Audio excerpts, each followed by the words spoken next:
It's the Worldwide Sports Radio Network.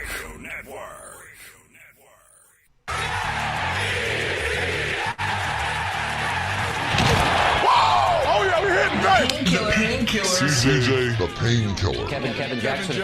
We need to start acting like a big boy football. It's time for the jet tax to die. You're listening to Weapons Hot on Sports War Radio and the Worldwide Sports Radio Network. Darnold fires one into the end zone. It is caught. That's a jet touchdown. And now here is your host, CJ, the Painkiller, DeSimone, and Kevin Jackson. What's going on, Jets Nation? Welcome to another edition of Weapons Hot, a New York Jets fan broadcast. I am your host, CJ the Painkiller DeSimone, here on the Worldwide Sports Radio Network and also Sports War Radio as well. And it gives me great pleasure to introduce my co-host, my right seater, and one of my very best friends. Ladies and gentlemen, please put your hands together for Mr. Kevin Jackson!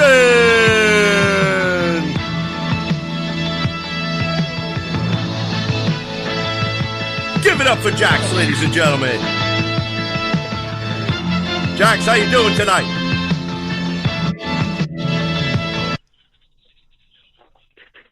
I see you with that big old grin over there. I cannot be mad. Once again, another episode of Weapons Hot. Obviously, yeah, you cannot be mad at that. This is a good thing. You know what, CJ? You know, I'm glad we had an opportunity to get on tonight. There's been a lot of news. I guess maybe for this time of the year, you know, but we got some things to discuss.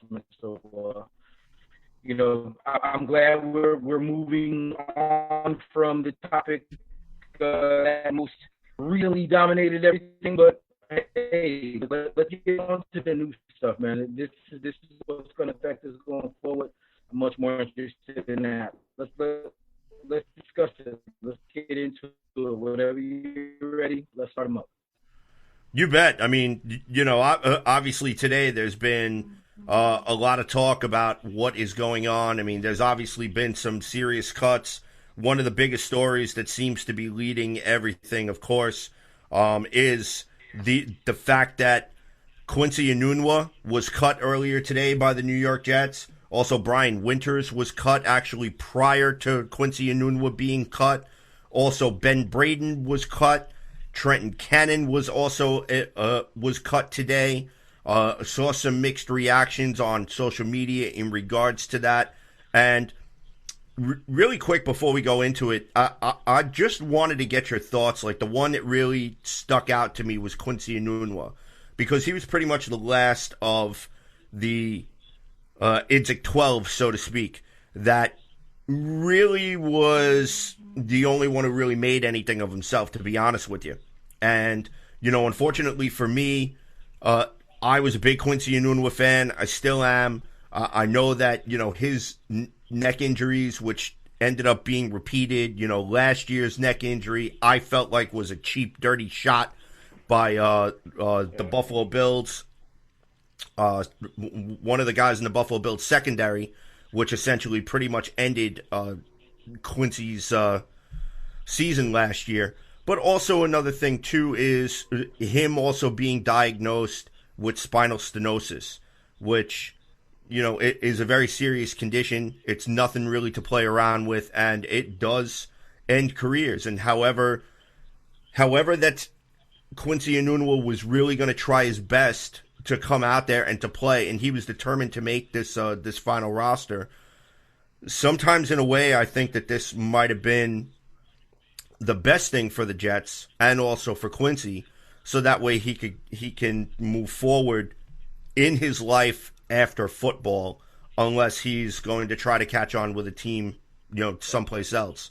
So I wanted to get your thoughts on that, because I mean, there's been a lot that's happened over the past couple of days, and we're just talking about these cuts that happened today. We haven't even scratched the surface of what's been happening this weekend. So please, your thoughts, share them with me, because I want to know. Yeah, well, CJ, this is difficult for me because this is we're talking about one of the emotional, favorites for the team in Quincy Enunwa. I mean, when we drafted him, we didn't actually know what it is that we were going to get. Kid out of Nebraska, late round pick, with some really, remarkable physical traits, but not necessarily did we know that he had the type of pedigree that we saw him, see in those spots when he was healthy. I love Quincy Enunwa, man. I was always so excited about if he was going to be healthy for us, and you can go back. I mean, you can follow my tweets and any conversations that you've ever heard me have about Quincy, and I'll just tell you flat out, it's always been, man, if Quincy is healthy, this dude is a beast. We need to get him involved. I mean, I even went so far as to say that it might be a great fantasy pickup. You never know, because I thought that he was going to eat with Sam, and then again the injury. So Quincy's career was difficult. Drafted 2014, waived him and then brought him back, and then brought him back on the practice squad, and then activated him from the practice squad. And then he ends up getting suspended the following season for the conduct policy, that little issue. I guess that was happening prior to that. And then, he comes back and he plays well. And then, 2017, he goes out on the IR. And then that just in the rest of the things, it's funny because then he gets a second contract with us. You know what I'm saying? 2017. We bring him back in 2018. We re-sign him. And then, the end of that year, December, I think, when he goes back on IR. So then he goes back on IR again 2019. This is difficult, man. I love Quincy Enunwa. There's highlight footage that you can see. One of my most memorable, just because I thought it was impactful for where we were as a team with that game. Geno Smith came back and he caught that touchdown from Geno and 5 yards slant, took it to the house. And that's exactly what I kept thinking, like, this is what's possible, if this guy is healthy. And then, both him and Geno are out, a little bit after that. So Quincy's it's a sad day. I don't want to get too deep into Brian Winters and all that, because I know we'll touch on that. But Quincy in particular, man, that one kind of tugs at my heart a little bit, because I really wanted to see the guy ball. I thought he was really good when he had the opportunity. I think, there's some questions about what really was his role here. But I think he did so much for us, in just a little time. It's kind of hard to define, but I like Quincy, man. I'm sorry to see Quincy go, but I said earlier in the year, I didn't think we were ever going to see him play again. I stand behind that. I'm not surprised, but I am. It is unfortunate, and I feel a certain way about that. Yeah, I completely agree. I mean, just watching Quincy Enunwa, probably one of my favorite memories of Quincy Enunwa, honestly, for me, has to be, you brought up Geno Smith. I remember that little 8-yard slant that he caught and ended up turning it into a 69-yard touchdown run. And I remember toward the end of the run, when he was getting into the end zone, he had about 3 guys on his back. And I remember him just dropping the ball and spinning it, and then just doing like the, like just screaming. Like, that was one of my biggest things that I loved about Quincy Enunwa. We watched him do that last year in the preseason. There was one particular game, I can't remember if it was against the Giants or not, but there was one particular game where Sam just threw like a little out to him, and he turned what probably would have only been for any other receiver maybe a 5-yard gain into almost a 17-yard game, as he was dragging people with him. And I remember Adam Gase making a comment saying, hey, we appreciate the effort that he's putting in, and we love the effort, and we love that passion, and we love that fire, but we need him for the regular season. And then all of a sudden the Buffalo game happens, and then he gets that cheap shot in the first quarter and pretty much essentially ends his season. So, I mean, I was really hoping that I was personally hoping that Quincy Enunwa was going to have a huge bounce back year. Plus, on top of it, having Denzel Mims, having a Lawrence Cager in that room, being able to mentor these young kids, and being able to personify what it means to play for the New York Jets, having that pride, going out there and giving 110%. And it's it's just absolutely amazing to me, and I really wanted to see that. I wanted to see more of that because I really thought that him and Sam Darnold had a potential to really have a tremendous connection between the two of them. So, again, before I start getting all emotional and mushy and all of that, because this was sad for me. We also got to talk about somebody else who was cut, in Brian Winters. Now, this was somebody who you and I, throughout previous podcasts, we had talked about the possibility, maybe even the probability, of Brian Winters essentially being a cap casualty to save that money. But it almost looked like as if they were hanging on to him for the offensive line depth. So I wanted to get your opinion on that, and just good move cutting Brian Winters, which there's also another added thing that I will throw onto the Brian Winters pile just because. No, but go ahead. Give me your thoughts there, Jax. Yeah. Brian Winters is a curious move because did they do it because they just felt like he wasn't physically going to be able to handle playing, or was this a money move? I mean, what was the necessity there? So I have some questions about that. I mean, it's not something that's surprising. I personally don't think we want to spend $7 million on a guy that we know is going to be a backup guard, because we know he's going to be a backup. Plus, we've got the young guys coming in. I mean, Cameron Clark, and even though we released Ben Braden today, I still think we have some younger guys that are going to need to have those reps. Are going to need to have the opportunity to get in. And I don't think maybe Brian Winters just didn't fit into the plans. Now he's probably going to go to Buffalo and ball. What's the expectation there? Look. Buffalo has a way of turning these retread guys into solid pieces. And that's really what it is that we're trying to do here. I mean, we've got guys that, they've been decent other places, and we're trying to bring them in and have them solidify our line here. Buffalo has been doing that. Buffalo's been doing that for years. Even when you go back to Richie Incognito and some of the other guys that they brought in, that they weren't necessarily the top of the top guys at time. But they were good enough and solid enough and played, enough mistake-free ball that, they ended up being good. And if we can do that, then we're successful. I think Brian Winters is going to be able to go to a situation with less pressure and, maybe even capitalize off of a situation that, based on the locker room, is probably a better team situation right now. So, I don't care personally that he's gone because he was, kind of a scrub here at times. And he played well in spots, but not enough. But yeah, as far as I'm concerned, I thank him for being here and for the little spot that he actually provided. But Buffalo not really getting the guy as far as I'm concerned. They're just getting a guy.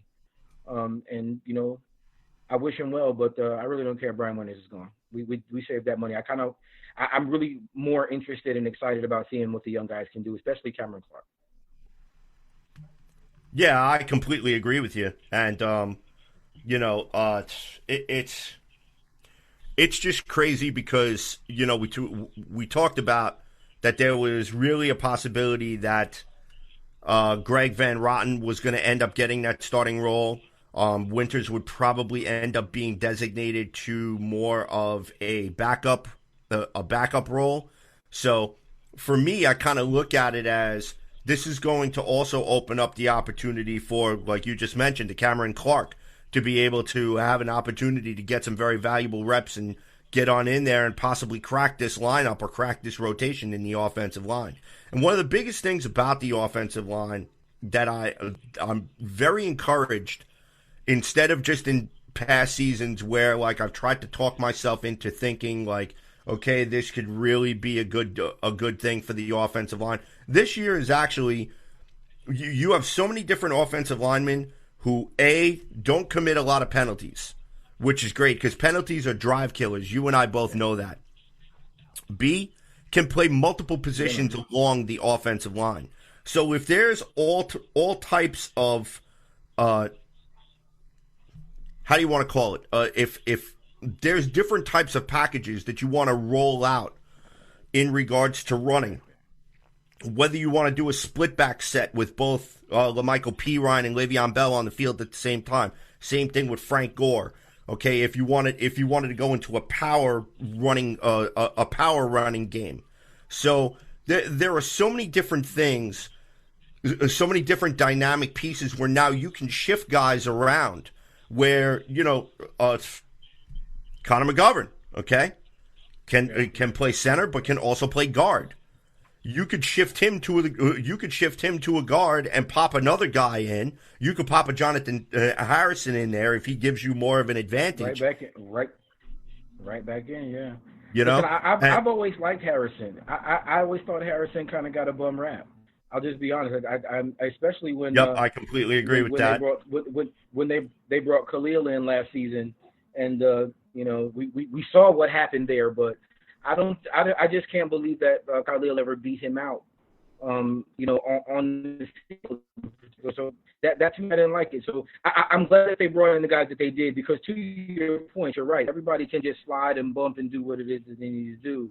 But we do want some continuity, and I kind of want them to be able to solidify at some point. And if the younger guys can be the guys that step in and lock it down, that I think bodes well better. That bodes better for us long term than maybe just seeing one of these like Brian Winters in particular, seeing him be the guy in this spot instead of seeing one of the young guys develop into that spot. Yeah, I completely agree with you. And then of course we had some other cuts. We talked about this a little bit earlier before, where Trenton Cannon was let go, Ben Braden was let go. I'm not really a fan of letting go of Ben Braden because I like having the depth on the offensive line. Now, look, he wasn't going to be a starter, okay, but you know what? He was a solid depth guy, and when he was called upon to come in, he may not have been the best, but he was serviceable. He was serviceable enough that he was able to maintain a roster spot for the past couple of years. And obviously, Greg Williams likes him, so there could be a possibility that maybe they might end up bringing him back on the taxi squad for maybe a more team-friendly deal. So who knows? But, Trenton Cannon, I want your opinion on there. Like the reason why I'm bringing him up mostly is because some people feel like we lost a lot of speed now in the backfield. But as much as I liked Trenton Cannon, and I thought that he could be a good player, I still have my doubts about it because he had fumbling issues. He had difficulty hanging on to the ball. And then not only that, but you could run so fast into a brick wall for so long. And the majority of the time, he was used on special teams. Now, he's a great gunner, but initially they were trying to use him for kick returns and punt returns and so on and so forth. So how is it that they can compensate for that? Or do you think that the moment that they signed Ashton Davis, that they drafted Ashton Davis, who can return punts, who can return kicks, this made Trenton Cannon expendable? So I wanted to get your thoughts on that. I'll just go back to what it is I said when we had Robbie Sable. We were blessed to have Robbie Sable on because,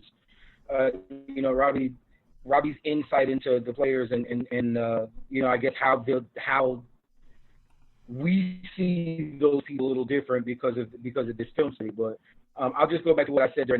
Had earned a spot at this point to be here. I think what it is that we're going to get as far as gunning and kick return, punt return, and all of that, we're going to get that from Braxton Berrios. We're going to get that from some of the other guys that we brought in, like the Dobson and some of the other guys, the young guys. The running back situation, to me, I don't think we care if we have a burner or not, because I think Adam Gase is probably going to win a ground and pound. I think he realizes that he's got a versatile athlete in Le'Veon Bell. He's got a 3 and a 3 yard and a cloud of dust running back in Frank Gore, and I think he's got a LaMichael Pirine who is a little bit of both, and is probably going to he's probably going to end up getting the lion's share of those those junk time carries. I mean, I think that bodes well for us. As far as Cannon is concerned out there, Josh Bush, I think, isn't he still in the mix? Don't we still have another running back or two that's still floating around. If we do, that's fine. I think we'll be okay. I also, if they do the expanded rosters, I'm thinking that we might end up, maybe catching a couple of guys that shake loose later on. But as far as Trent Cannon's concerned, I don't care about Trent Cannon. It's him personally, whatever. What else do we do? I'm interested to see. All right, so I got a very special surprise for our viewers tonight. We actually have a guest on the line who would like to come and join us, so I'm going to bring him in. So, ladies and gentlemen, it gives me great pleasure to introduce Mr. Brian Snow from the Snowman in the Morning podcast. And here I've even got a little music for his intro as soon as it pops up here. Because, I'm sure he's got a very, very colorful impression for me. So hang on, here we go. But wait, we gotta bring him in the right way. Okay, there he is. See, we got those chimes going, ladies and gentlemen. He's cracking his knuckles right over there. Mr. Brian Snow. Bro, you seriously gonna put the Super Bowl music on? Right. And we haven't seen a Super Bowl since 1968. I mean, bro, what's wrong with you? Listen, I don't want to hear don't judge. Look, I don't want to hear any scenarios this year. Don't tell me Buffalo's beating New England. Don't tell me that the Jaguars are gonna beat the Baltimore Ravens, and don't tell me the Jets are gonna beat the Dolphins. Why would I think that?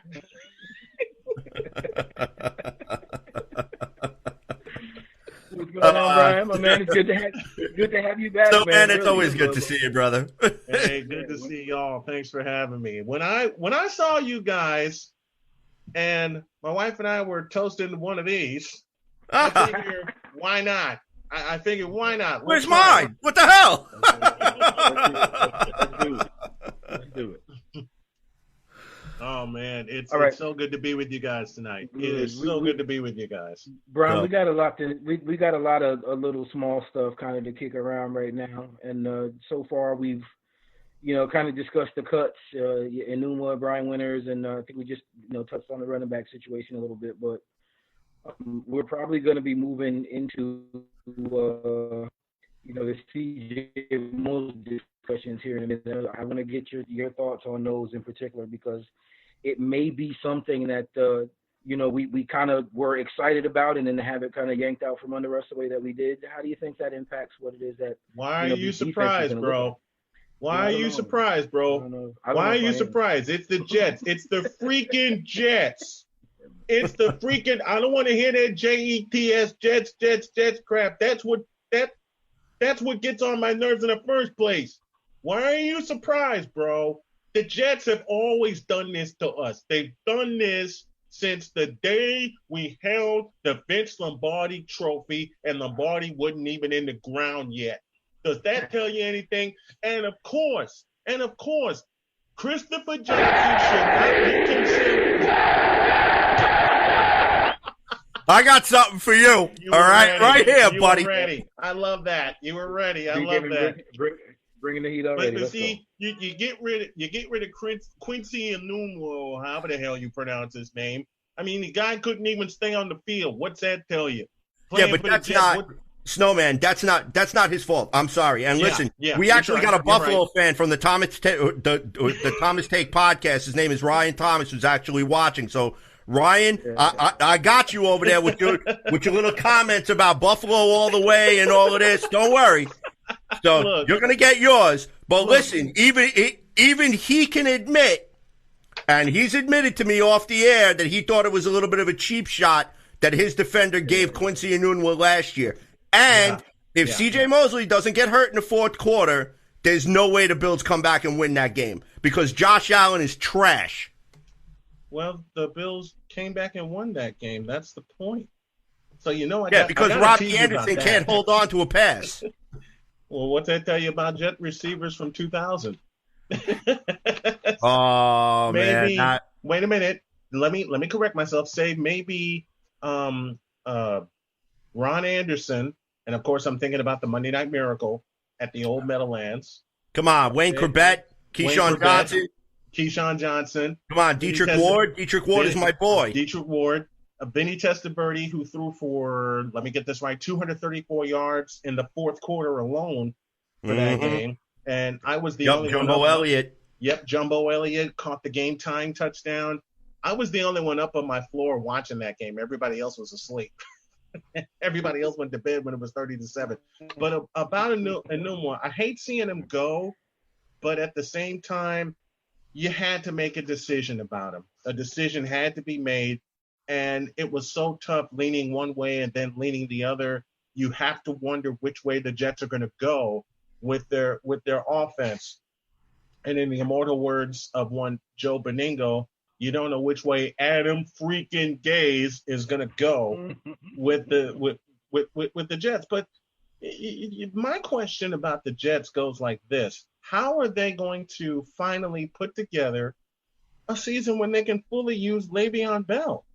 Because they've misused him since they've got him. Yeah, I mean, listen, I'm not going to make excuses for Adam Gase because Kevin and I have basically gone back and forth and giving a lot of different reasons on why, why Adam Gase completely misused Le'Veon Bell last year. The offensive line was a sieve. It never really got addressed. Bringing Ryan Khalil out of retirement was just a waste of $6 million. That's an asinine move. There were a lot of things that we could point out for last year that we could definitely make the argument why Adam Gase should not be here. Yeah. Okay, because if you go and take a look at the New York Jets coaching staff, and again, Kevin and I have talked about this, you have 3 former offensive coordinators on that coaching staff. Yeah. Adam Gase, Jim Bob Cooter, and Darryl Loggins. So between the 3 of them, there should be somewhat of a functional brain cell put together anywhere, okay, that should be able to come up with a creative game plan in order to use Le'Veon Bell properly. But he said somewhat of a functional brain cell. Right, I did. It's on record. The show is recorded. You're true with that. You're true with that. They should have some kind of a functional brain cell. Unfortunately, in the case of Jim Bob Cooter, they snagged him from the Detroit Lions, if that doesn't tell you anything. And then Adam Gase, who was booted by the Miami Dolphins. Yeah, but come on now. You can't really judge from the Detroit Lions because you know what? I mean, like... It's the Lions. Right. It's the Lions. It's the Lions. Yeah. So, Kevin, come on, do something up over here. I know you're itching. I see you going back and forth over there. He's ready to say something. So come on, fire away, dude. Kevin's too busy laughing. First and foremost, I said this a few weeks ago. Darryl Loggins. Why Darryl Loggins again? Who is Darryl Loggins? Look, I trust Jim Bob Cooter more than I trust either of those other 2 guys anyway, and he's probably the guy with the least amount of say so when it comes to what it is that they're doing in there. So, I'll just be honest. Do I have faith in Adam Gase? Hell no. Do I want to give him the benefit of the doubt? I think we have to, and at this point, we'll see if we have a season. We're doing all of this with I guess without even the solid possibility that we're going to make it through a full season right now. So. If it comes down to us only having a few games, it's going to be difficult to justify really any of the moves that have been made and any of the players actually being able to make meaningful impacts. We would and should quite possibly be able to see some improvements in Sam, but that's if we can actually see some improvements in the offensive line. So you should have seen the improvements, and I will say on one hand, you should have seen the improvements in Sam, but to go back to CJ's point, the offensive line was a sieve. It never gave him the proper amount of time for him to improve. So it's a double-edged sword with Sam. I'd love to see some improvement in Sam Darnold. But again, it goes back. Every great quarterback has had a solid running game. Some were absolutely stellar. Okay, I go back to the 80s. The run always set up the pass, right? I go back to the team I've covered for some 30 years, the 49ers. Ricky Waters, Roger Craig, Tom Rathman, William Floyd. They ran the football. And look at the 49ers this past year. What did they do well? They ran the football. They ran it down your throat. And unlike Baltimore, the people, and I say this, people are going to get mad at me when I say this about Lamar Jackson, but I'm going to go ahead and say it. Unlike Baltimore, with the 49ers, the people that were supposed to run the football ran the football, period. Garoppolo didn't take that many chances. Now, I know Lamar Jackson is a completely different animal and a completely different athlete, but I'm old school, okay? And with that number 12 jersey hanging in the background, I'd like my quarterback to sit back in the pocket, survey the scene, and make some good passes. Right.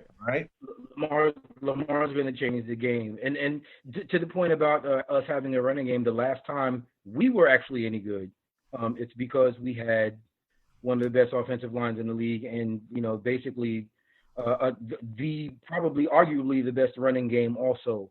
And we had a rookie quarterback who really wasn't that good either. So I mean, we propped up Sanchez quite a bit because of the ability to run, because of the ability to kind of control the tempo, and that's kind of what we need to get back to. That is what we need to get back to. That again is why I don't care if Trenton Cannon's here. Just be honest, because I think. Between Le'Veon, between Frank Gore, between P. Ryan, and between whoever else is going to end up being that guy, that may end up being a camp body or a practice squad guy who's going to come in. I think we're going to be set because I think they want to ground and pound, and that again is going to be dependent upon the offensive line. So the offensive line is going to be a big deal regardless. I'm willing to make a bet that it's going to be P. Ryan more than Bell. Thank you. If we have a season, I'm willing to bet it's going to be P. Ryan more than Bell. And the reason I'm thinking that way, they've already misused Bell for the last 2 years, and Bell couldn't stay on the field. You got young legs and P. Ryan, and then you got Le'Veon Bell and Frank Gore. How are they going to use them? How are they going to – the Jets are basically copying what the 49ers did with 3 successful running backs. But the problem is P. Ryan's going to get the bulk of the carries. We hope so. We hope so. If that is the case, then Joe Douglas is doing his job, and that's something else for us to be confident about, to be excited about. All right, so really quick, I want to go into the comments. Shout out to Simon Baccarella, who's firing off some stuff. Quincy is a super bright guy. I can see him in front of the TV or on the radio. He did have a question for us. What didn't he do on using Bell correctly? I think we might have already addressed that, but if you guys want to address that question again, go for it. Because I love Simon. He's a great follower of the show. Yeah, I just have one point on that, and I'll say it this way: when you look at the type of running back that Le'Veon Bell was prior to coming here, we know what worked well. He needed to have protection, he needed to have time, and we didn't give him time. Not only did we not give him time, but then we put him in situations with Adam Gase where, he's catching balls out of the backfield and it's third and 14, third and 15. So, no, we didn't use him correctly, but we also weren't able to establish anything solid on the offense, period. So just by extension, your running back is going to suffer when your offensive line is as bad as we were. How did we use him incorrectly? Adam Gase didn't put him in position to be able to make plays, but then we didn't have talent either to be able to make even some of the most basic plays functional. We have to improve, period. Le'Veon was just, by extension, hindered by what we were incapable of doing.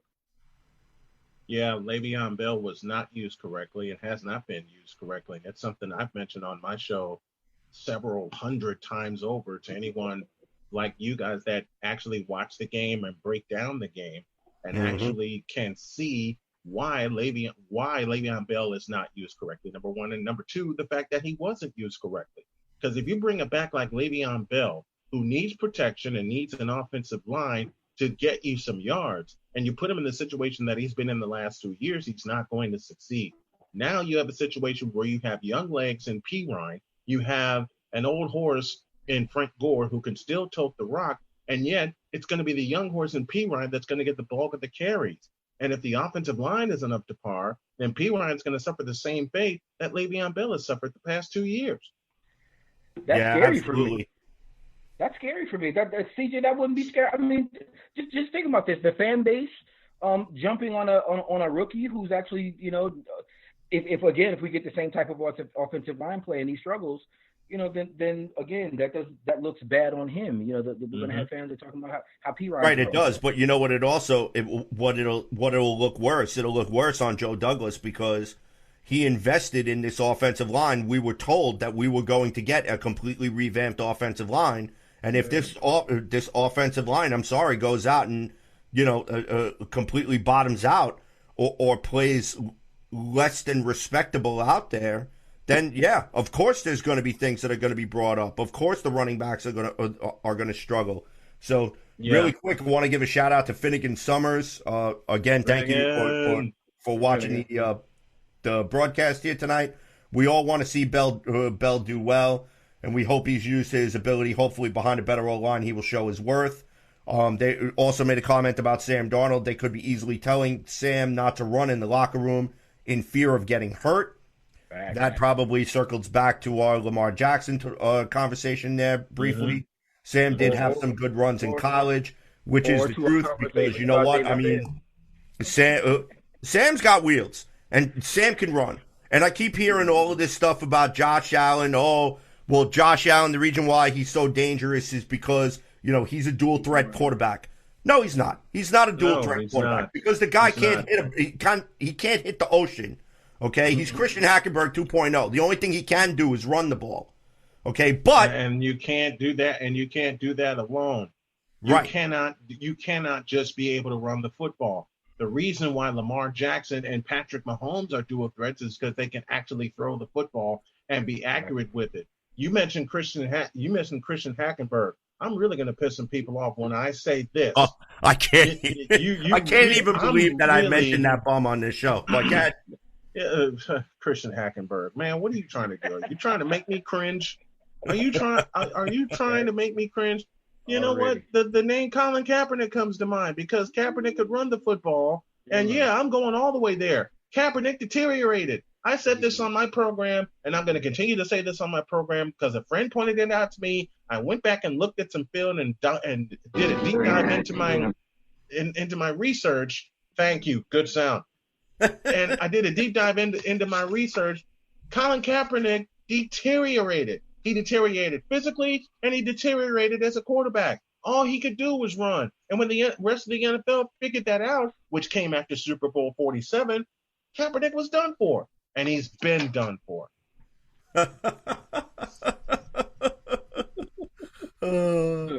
Wow. There's only so much you can argue with that. Right. You really can't. As much as I have to admit I noticed some deterioration, Kaepernick is still better than a lot of these bums that we got, holding clipboards. So, I kind of get there's some difficulties in that. I think part of the reason why we might be telling Sam Darnold not to run is because of our David Fales situation. Mm-hmm. Oh God. You really trust David Fales? I don't trust David Fales holding the clipboard. Come on, but now this is the thing because Flacco's not ready. Flacco's not going to be ready yet. So who else do we have? Flacco is done. See, and that even that.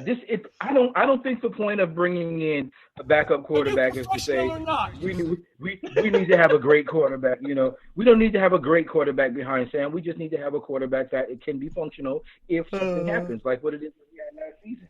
I would say this: if we had Flacco back there last season instead of having Fales and whoever, what Luke Falk, if we would have Flacco back there, do we pull out at least one of those games? It's possible. Could we pull out two? Who knows?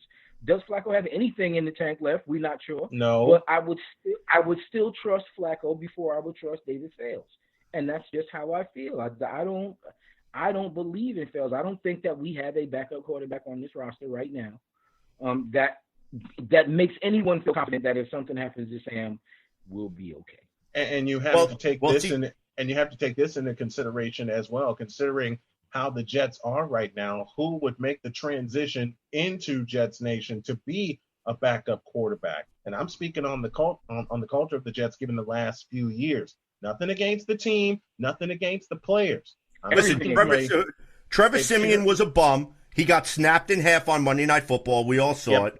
Luke Falk, the only reason why he made the active roster was because he actually played well against the 3s and the 4s. So he did warrant a shot, and nobody really understood how bad the kid was. Now, in defense of the kid, okay, when you're playing behind the 3s and 4s, you're playing behind a 3rd string and a 4th string offensive line. So therefore, your pass rush is not going to be as evident. You can actually pick apart defenses because you have guys that are missing assignments left and right under your nose, and you don't even realize it. Right. Okay. Right. So when you go and you put Luke Falk behind the 32nd ranked offensive line in the NFL, the kid's going to get killed.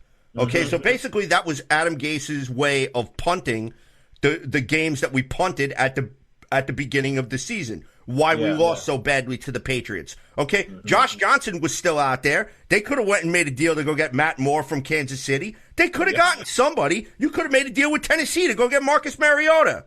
What was he doing? He's picking his ass on the bench. Okay, all you need is somebody competent enough to say, "Hey, can you throw a bubble screen?" Okay, Le'Veon Bell's right there. Just throw him the ball. I mean, Kevin's doing this because he knows I'm right. But because we didn't have guys that could do that. We didn't even have guys that could do that. That's the problem. If you can't do that, come on now. Shit, and this is a quarterback league. There's the problem. There's the other thing. This is a quarterback league, and you have teams that can't even throw a bubble screen effectively. Right. Exactly. Not only throw. Let me use two cuss words here before I get out of here and finish my drink. They can't throw a bubble screen effectively, and they couldn't throw a bubble screen correctly. How many times did they miss a bubble screen in the past 2 years? Quite a few. Facts. Quite a few. So, Brian, before you decide to take off over there, please give out your social media information so fans of the Weapons Hot broadcast can follow you and interact with you, my friend.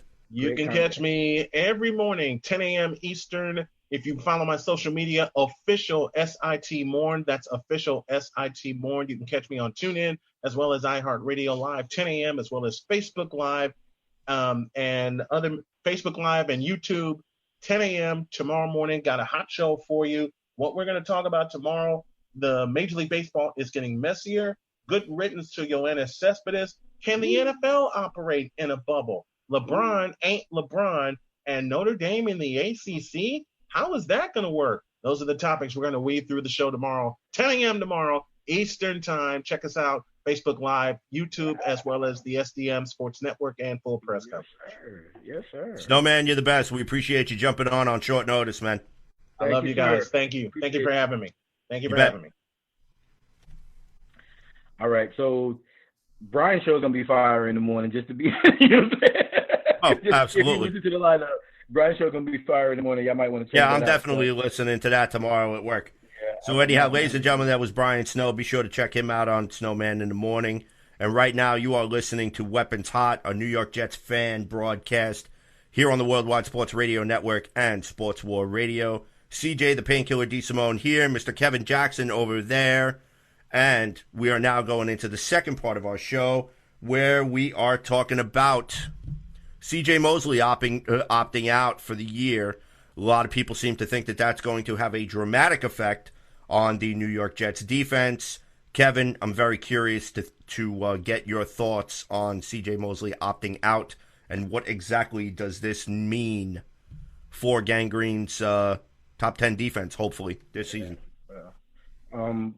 We still have enough talent to be a very good defense. C.J. Mosley opting out is a difficult blow for us, especially after losing Jamal Adams. Now, it's a little bit of a you know, I didn't want to have these great expectations coming in anyway. So the fact that he opted out, yeah, it was a blow, but the fact of the matter is he didn't play last season, and we actually played very well with some of the guys that you know I alluded to earlier, who stepped up and were able to kind of make some noise. And I think Greg Williams also is a innovative enough mind to be able to take the guys that he has and to make it work. I don't think this is going to be much different. He already has some game plans in mind for what it is that he can do without C.J. Mosley. And if he just continues on that path, I think Greg Williams solidifies himself as our head coaching candidate for the 2021 season. If you know, we kind of get to that, I don't want to get too far ahead, but losing C.J. Mosley, it just exposed some of the things that I was talking about after the Jamal Adams trade. Like I said, I hated the trade. I still do. The compensation made it so that it was palatable, but we lose so much when we lose a player like Jamal Adams, and now compound that with losing who was, I guess, arguably our second best defensive player. So now both of our top 2 defensive players are no longer here or not going to be available for the season. And, we have still a lot of questions on the outside and with the pass rush. So I don't want to beat this dead horse, man. I don't like it. But C.J. Mosley, as a grown man, made a business decision. He's going to do what's in the best interest for him and his family. And, he decided to opt out. And I cannot be mad at that. I don't like it for the team, but, I respect it and I understand that as a man. So, do I tuck in my emotions and I say, next man up. But we're going to have some questions to answer. I think we can. I'm interested to see how. But there are definitely going to be some questions based on how all of that is going to play out going forward. Yeah, I completely agree. I think that the New York Jets defense is definitely going to suffer a little bit, but I still think that there are other players and other young guns on this team which are now going to get the opportunity to step up and really be able to fill that role. I mean, look, if you think about it, we had CJ Mosley on the team last year for 3 quarters, essentially. Okay, so we really did not get the benefit. And, of course, obviously, even without C.J. Mosley, we were still able to field an NFL 7th-ranked overall defense. Okay, second versus the run, 12 versus the pass or something like that? Yeah, we wasn't too bad last season there. So, just want to shout out Finnegan Summers. He sent in a question for us on a scale of 1 to 10. How big of a hit do you think that this will be for the Jets defense? I'm going to say, believe it or not, I'm going to say about a 2. And I know that it sounds kind of, I don't know, maybe disrespectful if you're looking for it as far as C.J. Mosley is concerned, but we essentially, like I just got finished saying, we essentially only had him for 3 quarters last year. Exactly. So we really did not have him for a full season. Even though he did come to play for the Monday night game against the New England Patriots, he was relatively ineffective. Simon Baccarella is saying a 7, so I don't know if I would go that high. I know that a lot of people feel like that losing Jamal Adams kind of made the Jets defense as a whole taking a step back. And you know what? To a degree, I can agree with that, but in a way, I don't agree with that because Greg Williams still has other pieces here in this secondary which he can use to kind of fill the gaps in where Jamal Adams was able to be deployed. And we still have Marcus May here. Yeah. Ashton Davis is going to cut his teeth on live bullets. Bryce Hall still has an opportunity to make this squad. So I'm not ruling out the fact that maybe the Jets won't have the 7th overall defense, but if we had the 10th or the 11th, I'm not going to cry, but that's for sure.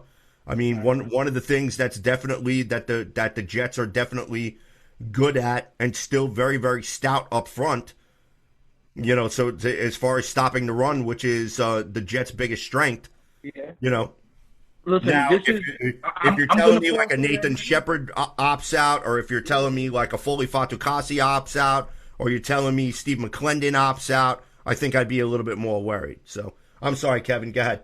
No, that's fine. I'm going to fall somewhere in the middle on this, just because I do think that it does change the dynamic. You kind of can't lose, one of your best players and not have it affect what you do, even if you handle it well. I think we have an opportunity to handle it well, even if it does affect us, and it's going to. I don't know if I'm going to go with Simon at a 7, but I'm going to go maybe a little higher than Finnegan or maybe where you're at, excuse me, and I'll say maybe a 3 or a 4, just because I think that it is going to create some interesting dynamics with the remainder of the players in trying to compensate for what it is that we lost, especially because we lost CJ and Jamal Adams. But I don't think it's going to be this huge deal where people are running around like chickens with their head cut off. I still think that we ball out. I still think Greg Williams is going to keep everybody calm and let them know, hey, you got a guy that knows what he's doing. I think we'll be okay. Yeah, I completely agree with that point of view as well, too, because, I mean, if you think about it, we've already been picked to go 3-13, 2-14, 1-15 in some circles.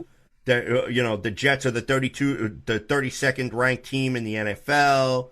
We suck, blah blah blah. You guys know what the narrative is. But you know what? Nothing's gonna change until we win. Right, and to me, I just think that now, you take all of that material about how the Jets are being disrespected, you put it on the bulletin board, you make the players aware of it, and they go out there and tell them, now do something about it. So go out there, go bust your ass, go give 110% and go do something about it. So we hope. We can only hope right now. So now, just really quick before we transition over, does the Jets signing of Patrick Onwuasor now become that much more important than what it is that we had before? No. I think as part of what we had already done, I think it was a good move. It was a solid move. But I don't necessarily think that was a game changer. I think that, again, he adds another depth piece to what was kind of already a pretty decent linebacking core. Now, I'm not saying we got a lot of superstars, but we got a lot of guys that can make plays, as evidenced by seeing them make plays last season when CJ was out. So, Chris, I don't think he doesn't maybe necessarily change the calculus as much as getting Avery back, which I think is going to be huge. Yes. You know what? I think, again, this just kind of goes more to what it is that we see from Joe Douglas and being smart about, adding players and adding depth and making sure that second and third tier is strong. We'll work out the starters as we come, but we have guys right now that can make plays, that can do the job. But the expectation isn't for us to be Super Bowl contenders. It's just for us to grow and into a contending team. And right. We have enough talent to look like that we're capable of doing that. Yeah, I completely agree. One of the things that I still think this New York Jets defense is going to be potent with or without Jamal Adams, with or without C.J. Mosley. Granted, okay, yes, truth be told, is the Jets defense much, much better with C.J. Mosley and Jamal Adams in the lineup? Without question. But you know what? That's not going to be the case this upcoming season. So it's next man up, and Greg Williams is going to have to be able to make chicken salad out of chicken shit, unfortunately. So, I mean, it is what it is. But if there's any man who I feel confident that would still be able to do it, it would be Greg Williams, because he's proven that he can put players in positions to be successful, where they can thrive, where they can have an impact. So until I'm proven wrong, I'm going to put my money on Greg Williams and his ability to put the pieces of the puzzle together. I agree. Now, the guy that we got to watch out for is Adam Gase, whether or not he can put the pieces of the offense together, because that's really what this team's biggest problem is. It's not the defense, it's the offense. We're gonna talk until we're blue in the face about this, and every time we talk about the defense, it solidifies in me that I'm not really as worried about the defense as I am about what we're going to look like on the offensive line. I want to send out a really huge shout out to my man Robbie Jersey, because he and I, we go back quite some ways, and we were just talking recently, and Robbie always made the point very clearly that he believes, just like most smart football people do, that it starts in the trenches, offensive line, defensive line. That's where it begins. And as many times as I've heard Robbie say that, and I'll tell you, Robbie and I, we've worked together, Facebook and the whole thing. As many times as I've heard him say that, it continuously presses upon me that we haven't seen them do anything really about it until now. So that's why, I'm a little scared about what it is that we're going to see. Because if we do get any improvements on the offensive line, we have an opportunity to kick some ass. Period. Our defensive line is decent. Our defensive line is better than decent.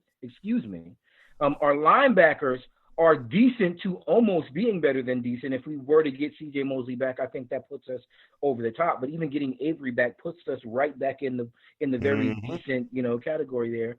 And our DBs, even though we lost some, we still have some back there that are going to be able to be functional. Our offensive line is the biggest problem, because it affects many other things. So I don't even care about our special teams right now. And I'm not saying I don't care because I don't think that we're going to be any good. I'm not worried. I think that has been, even with our defense being as good as it has been, our special teams unit has probably been the most consistently solid, as far as how we've been set up. So special teams and defense, I think we're good. If the offensive line shows up, the entire narrative around this team changes, man. It changes all of this. Are we 32nd ranked team? Do we suck? How bad are we going to be? If we can actually get some decent offensive line play, I'm telling you right now, we are going to be a decent team, and it's not going to take 3, 4, 5 years. We might actually be really looking at what is Joe Douglas going to add in the draft, because 2021, 2022 is going to be a season where the Jets are going to be almost, if we don't make the playoffs, it's going to be because we melted down. Right. So, but here's the thing, if this team does end up making a playoff run this year, and this team does overachieve, get themselves into the playoffs, and say we're just setting ourselves up that much better for next year. Where I think that 2021 will probably be the year where we could finally break through. Where I definitely think that the division is not out of the question anymore. Where it's before, it's just find a way to get into the playoffs. I mean, obviously, with the improved playoff format, that does improve the New York Jets' chances. But you still have to play who's on your schedule. You still have to be successful on who's on your schedule. And most of all, like I hear a lot of people, again, pissing and moaning about this year's upcoming schedule and who we have to face. If you want to be considered a competitive football team and you want to be considered a playoff football team, these are teams that you have to find ways to beat. You have to find ways to beat the Kansas City Chiefs. You have to find ways to beat the Seattle Seahawks. You have to find ways to beat the San Francisco 49ers. You have to be able to take care of bottom feeders like the Denver Broncos, the Miami Dolphins. Okay, you have to be able to handle, teams in your own division like the Buffalo Bills, like the New England Patriots. So, I mean, we've gone on and on and on about these comparisons and so on and where the Jets sit. And right now, the Jets are probably the biggest question mark in the division, probably even more so of a question mark than the Miami Dolphins are. Because we know what Adam Gase is. We don't know what Sam Darnold is with a fully functional offensive line. Right. Okay? We know what the Jets' defense is. Yeah. Okay? And we also know that we can give teams like Buffalo fits. We also know that teams like Miami, who are in full rebuild mode, we should be able to beat, but we don't. Okay? Right. Okay? When you go and you take a look at the Cincinnati Bengals, winless team last year, the Jets end up falling on their face. Okay? So, again, the Miami Dolphins, we talked about that game, okay? By all accounts, the Jets had no business splitting with them last year. If you really put 2 and 2 together, Vincent Smith got the benefit of the doubt on an iffy pass interference call. Yeah. Okay, so it shouldn't have been that close. Period. To begin with. But see that again is the difficulty that we have as, I guess fans of this particular team, and. Let me. I want to just kind of jump on my soapbox. If you can just do it, brother. Give me like 30 seconds here, okay? Because all of these conversations that we have about this team, New York Jets this, New York Jets that, we don't have players. The players don't do well here. Every time we leave, somebody leaves and they go someplace else, they ball out. No one ever seems to use in their calculus about how they see this team. They don't ever seem to calculate the fact that this is the New York Jets, a perennially bad team. We've been bad on the field. We've been bad in the front office. We've been bad in our ownership. We've been bad for years now. So all of this conversation about this player wasn't that good or that player wasn't that good, he was on the Jets. Okay, Robbie didn't have a 1,000-yard season because we didn't have a quarterback. We didn't have offensive line. We didn't have any run game. 900-something yards in 13 games with a journeyman guy who's played on more teams than you know. Come on, and you know, I love Uncle Josh. Uncle Josh was a beast, man, but Uncle Josh wasn't that good of a beast. You know what I'm saying? So I'm glad he was here. I'm glad he did what he did because he kept us afloat. He made us respectable in certain games. He kept us really close. But Josh McCown is the guy that you would expect to have behind center that's going to produce 1,000-yard receivers, you know, over the course of time.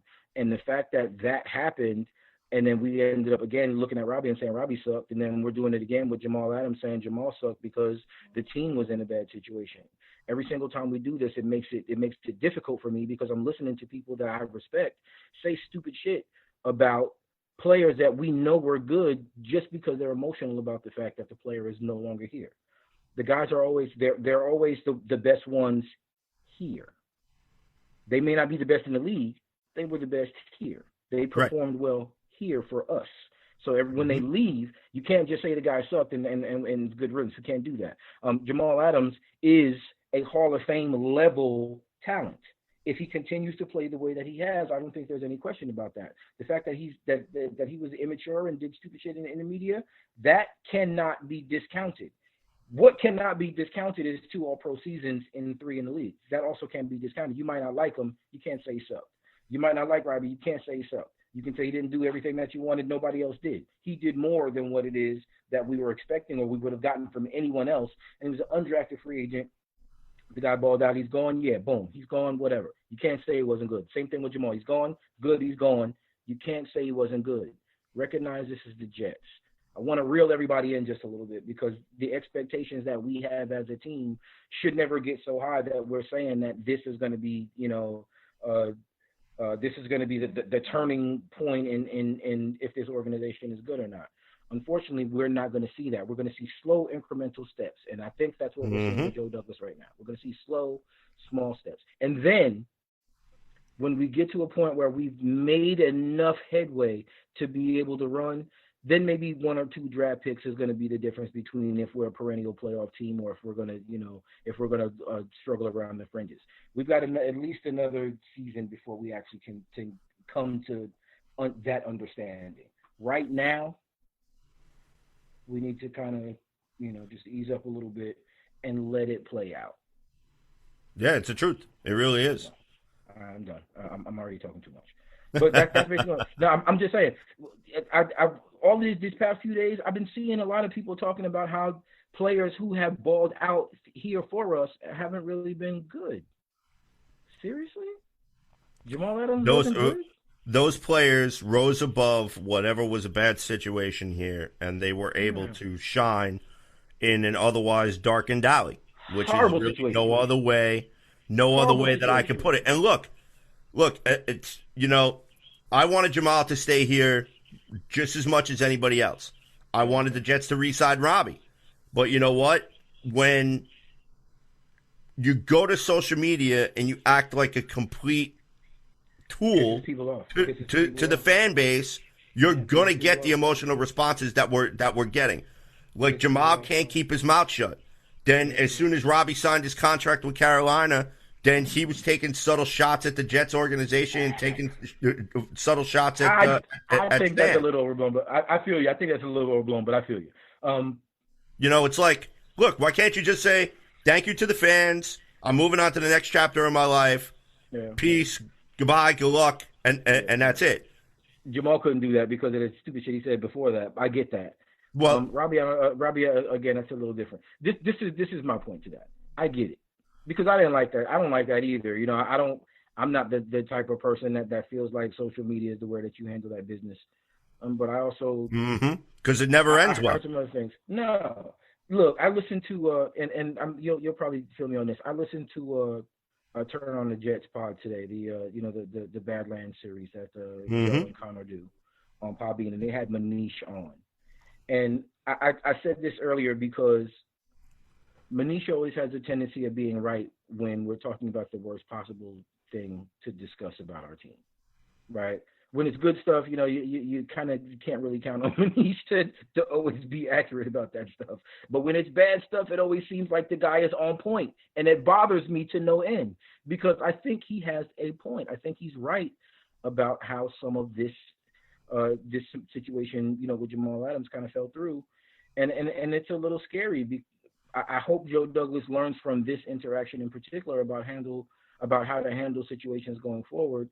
And I hope that a situation like this never escalates to this point. But I also think that Joe Douglas has a lot to do with why it escalated to the point that it did. And that, to me, is something that I think cannot be discounted. It cannot be overlooked as of right now. The team has some serious flaws within it. And until we see those flaws fixed, we can expect there's going to be at least some nonsense or some knucklehead, things that happen every season. What I'm excited though. I mean, am I wrong for kind of having the dual mindedness right now? I'm afraid of a lot of what's going on, but I'm still excited because I think that we are seeing some of those first little incremental steps. I mean, talk me down off the wall, CJ. I mean, where am I at right now?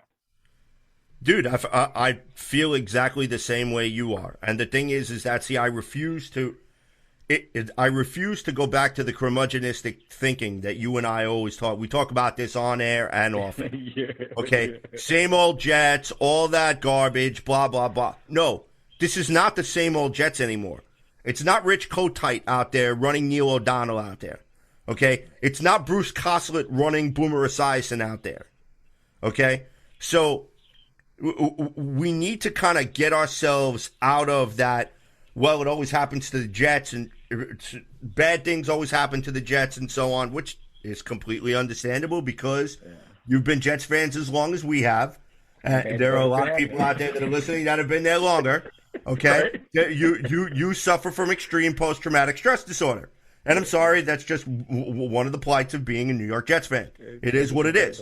Okay? But the one thing that I have to put faith in, that I have to put confidence in, is that Christopher Johnson made the right hire in getting Joe Douglas in here. Joe Douglas brings 3 Super Bowl rings. Okay?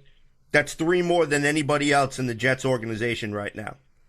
So he built a championship pedigree front office. Guys that have gone to other places, guys that he's worked with, and they have been successful. They have won Super Bowls. Okay? Or they have been a part of a winning Super Bowl program. So we've got a great scouting department. So we have to let this play out the same way that we gave Mike McCagnon all the rope to hang himself, the same way we gave John Idzik, the same way we gave Terry Bradway, the same way we gave Mike Tannenbaum. We have to be patient and let this process play out. But for the first time as a Jets fan, I feel optimistic with Joe Douglas at the helm. And even though this is his first general manager's gig, he's cut his teeth under some of the most prolific GMs out there, especially Ozzie Newsome. Ozzie Newsome is probably one of the most respected GMs out there, if not the most respected GM out there. So if Douglas didn't absorb anything under Ozzie Newsome, then I don't think that the Philadelphia Eagles would have taken a chance on him. No. So he's worked with the best. He knows how to build it. And like you said, it's going to be a process. It's going to be slow, incremental process. Now it's like, look, we want it today. We want it yesterday. But right. That's not the way to build the championship, because we're not just looking to build a competitive roster for this season, and then for the next 10 seasons after it, we're going to go, consistent 4-12, 5-11. Yeah. Joe Douglas wants the New York Jets to be in the playoffs, to be in Super Bowl consideration every single year. We're not just talking about this year. We're talking about next year. We're talking about the year after. We're talking about the year after that, and we're talking about the year after that. It's not just where the team is right now. It's where the team is going to be in 5 years from now, and how deep a playoff runs are we going to make during that process? It's about how short-sighted are we talking about the John Idzik, Mike Maccagnan with the 10-6 season. Right. When you have a roster that is as bad as ours was during that time, and you have a little bit of success, but nothing that's concrete, and you go all in on something that really is not built on a solid foundation. Mm-hmm. We're expecting to see Joe Douglas, and I'm happy to see that Joe Douglas is more interested in building the foundation than actually building this nice, pretty house that, as soon as the wind blows, it's going to fall down. Right, exactly. I'm excited. That's why I'm excited. Even as I'm sitting here saying, man, we're probably going to be a train wreck this season. You know what I'm saying? Like, I'm of that dual mind right now. We're going to have a rough season, but I think we'll be better for it. And I do think that our roster is stronger overall than what it was. We just haven't played anything. Having names on paper doesn't mean anything. Production and chemistry, all of those things, they come with playing. Until we get to that point, it's going to be a little bit of a struggle for us. Exactly. So, really quick, Jadeveon Clowney has been mentioned again in circles within the New York Jets. Obviously, Jets' new addition, Bradley McDougald, who is good friends with Jadeveon Clowney, basically told him on an Instagram post, "Tell the Jets to come and get me." What are your thoughts? Yeah. I don't want to just be one of the guys that just goes along with the pack on this. I think Jadeveon Clowney has, talent. It's from somebody, like I said, I live in Georgia, so I literally right on the border. I watched him all, that whole senior season before he got drafted, and I'm looking at the kid thinking, my Lord, this is a complete and total alien. He's going to tear it up on Sundays. And then now I'm sitting here thinking, like, I hope the Jets don't bring him in. That's kind of where I'm at with that. I like the idea of bringing somebody in that's going to be, effective as a pass rusher. I just don't know if it's Jadeveon Clowney. I like, the idea of bringing in a Golson or Everson Griffin or something, or one of those guys. I would maybe even enjoy that more. I also don't want to muddy the waters for competition because we just drafted the kid Zuniga, and I would like to see him get as many reps as possible, because I think developing the draft picks is obviously much more important than spending $12 or $15 million to bring in a guy who's only going to be here for a couple of seasons, who may not actually even play well for that time that he's here. Okay, so Jadeveon Clowney, no. Jabari Zuniga, yes. If we are going to bring in somebody else, let's just try to do something where we're not, giving away all of this money to a guy. Unfortunately, like what it is that we've seen the past few seasons with Tremaine Johnson, or even to a certain extent to Quincy. I mean, Quincy got $20 million and played one game. So, we want to be very careful about the kind of people that we do bring in. Clowney doesn't have a huge injury history, but it would just be something where he'd come in and get hurt, and that'd be it.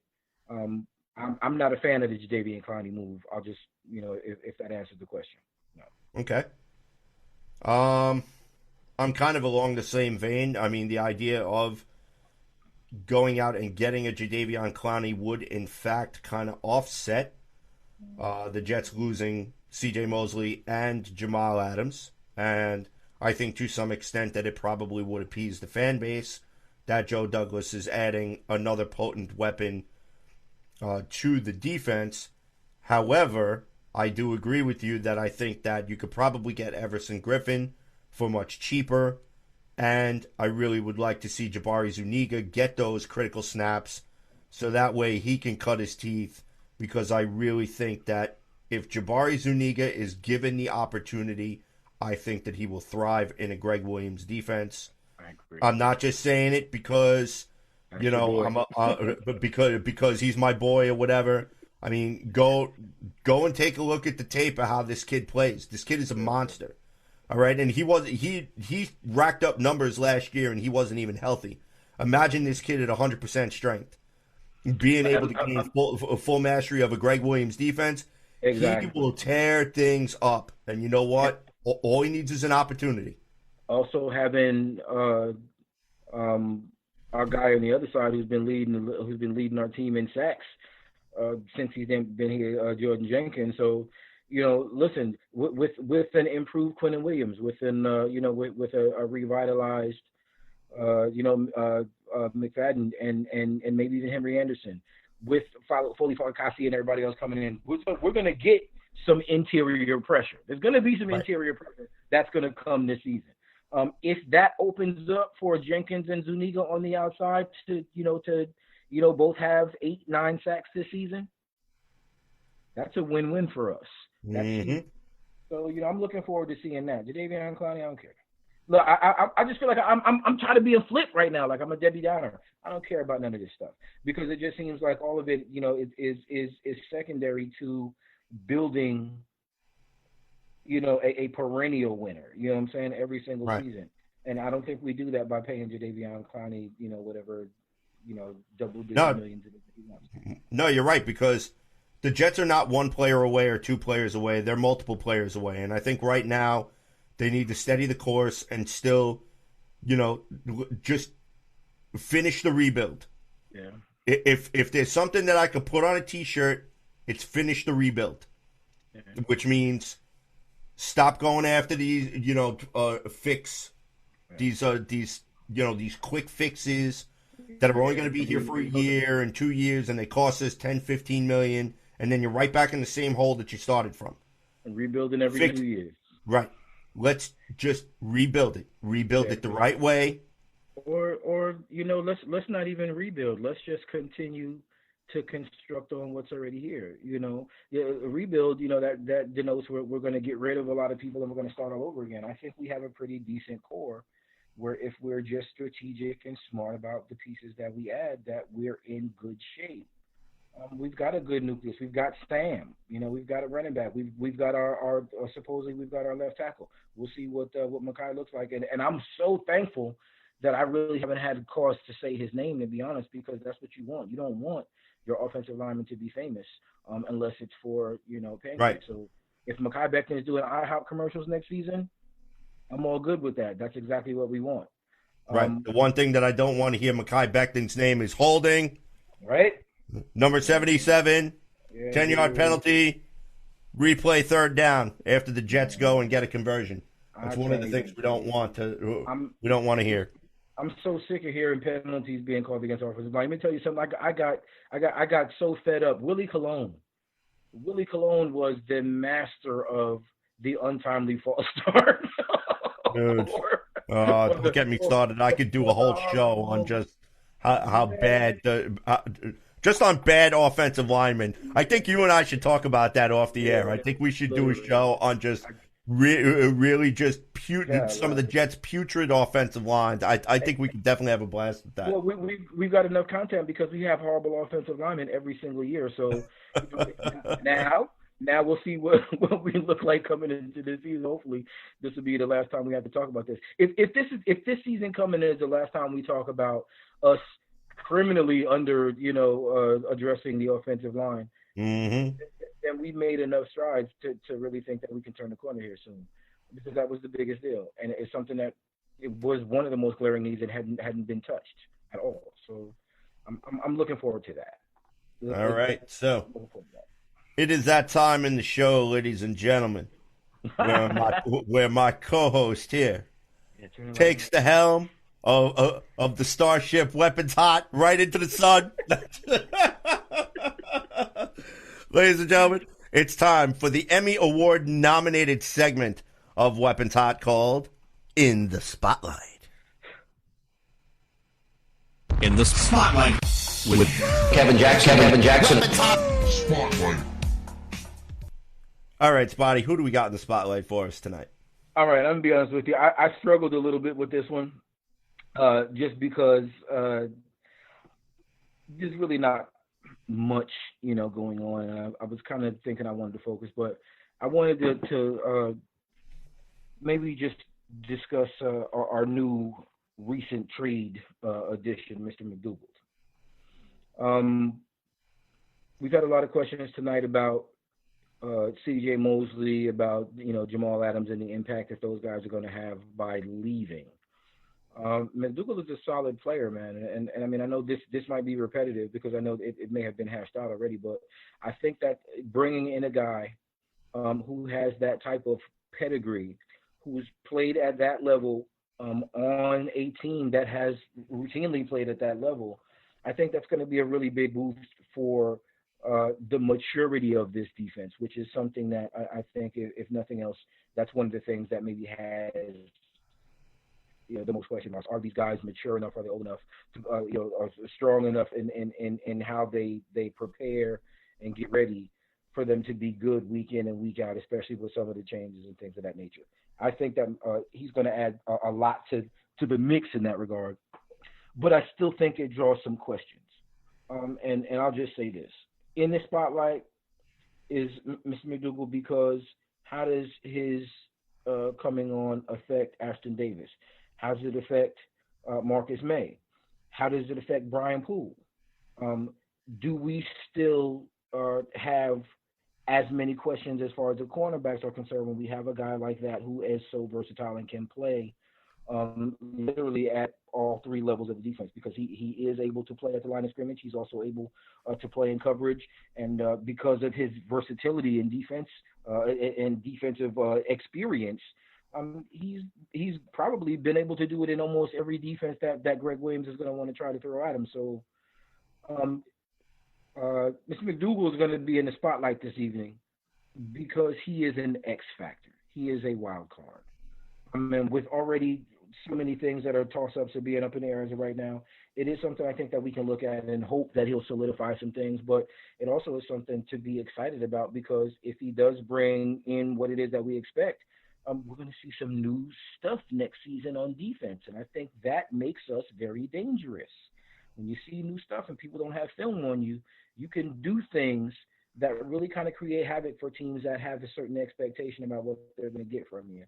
And our first season with what is going to be kind of a makeshift secondary with better patches, I think it could actually be a really good thing for us. So, I don't know. The spotlight is so difficult because really the only light that's being shown is on the COVID-19. But as far as what the team is being shown, I mean, what do you think? You think this guy? Do you think he passes the sniff test, or what do you think about Mr. McDougal?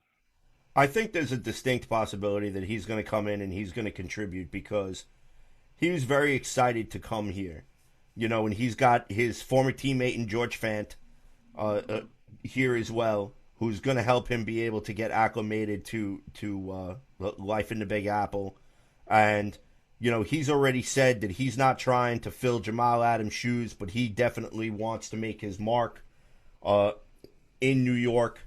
And he wants to be successful here, and he really wants to help this team win. So so far he's saying all the right things, and the proof is going to be in the pudding when the rubber hits the road, when he gets out there and he plays.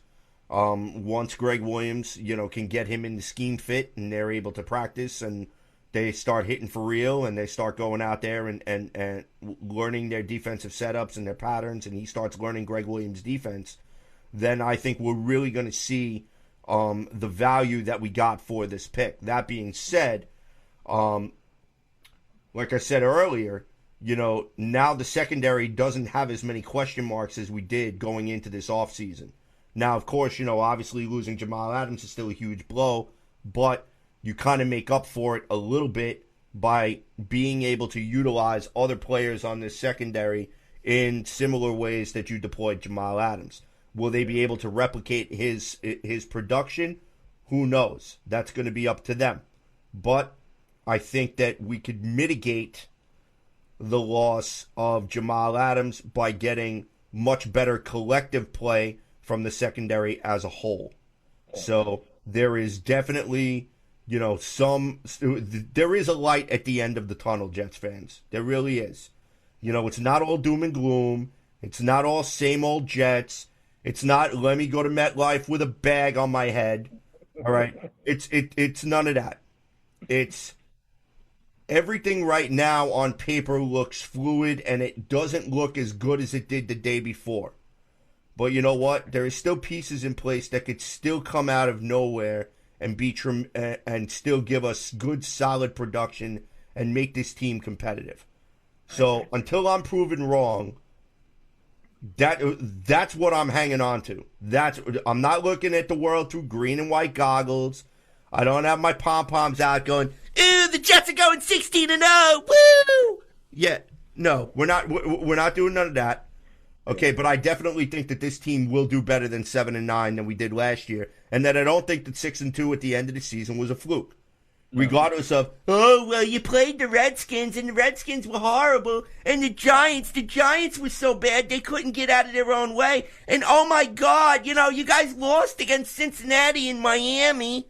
I mean, look, and enough. We weren't supposed to win those games.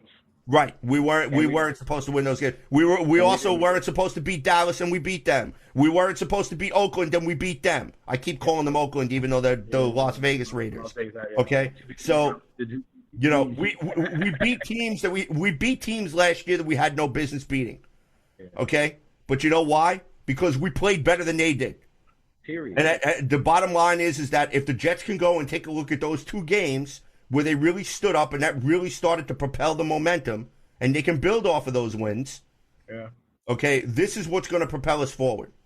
The Jets are not going to win by 40 every game. Just win by 1. A win is still a win, no matter how you get it. Whether you win by 40, whether you win by 1, a win is still a win. Go out there, get your wins. That's the main thing. 2 games stand out for me, CJ. The Miami game and the Cincinnati game, where we were talking about winless teams and how badly we performed in both of those contests. If we cannot do that, 8-8, 9-7, I don't think that's so far-fetched for us. As long as we don't completely fall off the map like we did in those games. If that's the case, then I think we're in good shape. Right. Well, it's all going to come down to, Jax, the battle in the trenches. Yeah. Okay, if the offensive line is ranked middle of the road, like 16 out of 32 or 17 out of 32, which last year we were the worst offensive line in the NFL. Okay. If we're middle of the pack, that could easily translate into 2 to 3 more wins for this football team. And I was thinking about that earlier, and just to kind of go back, because I know Simon had asked the question about the misuse of Le'Veon Bell. And that was a phenomenal question. Obviously Simon's been, he's been around, so he knows. But that Cincinnati game, I think, was really probably one of the best possible examples of how Le'Veon was not used properly, especially when you've got a Bengals defense that can't stop the run. And Le'Veon Bell should have had 150 yards that game. Right. Period. But we went away from it, and that is what we're talking about him not being able to be used correctly. Adam Gase having questionable game plans when even some of the fans who might not be as well versed in football as some of us are, Simon included, they might not know what they're talking about. But you can see that. You can see, oh yeah, the Bengals can't stop the run, but we're not running the ball. That's what we're talking about. That's what we need to see. All right. So, ladies and gentlemen, that is going to do it for tonight's episode of Weapons Hot, a New York Jets fan broadcast. I'd like to thank everyone who tuned in tonight to watch us on the Worldwide Sports Radio Network, and will be consuming us very much later on Sports War Radio. Be sure to follow the show on Twitter at CNC Jets Factor. You can follow me at JetsFan0523. My partner in crime on the other side of the glass at Spotty Blackman. Shoot the show an email, weaponshotpodcast@gmail.com. You could also find us on Facebook, find us on YouTube. Any place where you get your fix for the JETS, Jets, you will be able to find us. All right? Yeah. So be sure to go to Worldwide Sports Radio Network, like and subscribe. Also, shout out to StatementGames.com, the official sponsor of Weapons Hot and the Worldwide Sports Radio Network. And really quick, shout out to my boy, Steve Dr. Det Sachi, all right, over at Braden, Florida. We love you, bro. Yes, Steve. So that's my boy from the Bronx there. That's right there. So, ladies and gentlemen, once again, another episode of Weapon Hot's in the book. We got to thank you, as always. Interact with us, man. Come get with us on Twitter. Come get with us on Facebook. I know you see us. I know we out there. If you got questions, if you got maybe you think you have an answer to a question that we might have asked. Right. And most of all, if you want to jump on the show and talk with us, be sure to send us a message on our Facebook page. You could hit us up on Twitter. We love taking fan questions. We love having fans on the show. Matter of fact, we're going to try in the next couple weeks to have another call-in show like we had last week. So should be very interesting. Just keep an eye on social media for that. So for Mr. Kevin Jackson, this is CJ the Painkiller DeSimone signing off. We will see you guys when we see you guys. Peace, love, go Jets. And here's a little Herman for out the door. Hello? You play to win the game. You don't play to just play it. That's the great thing about sports. You play to win. And I don't care if you don't have any wins. You go play to win. When you start telling me it doesn't matter, then retire. Get out. Gotta love Herm. Gotta love Herm. Gotta love Herm. It's the Worldwide Sports Radio Network.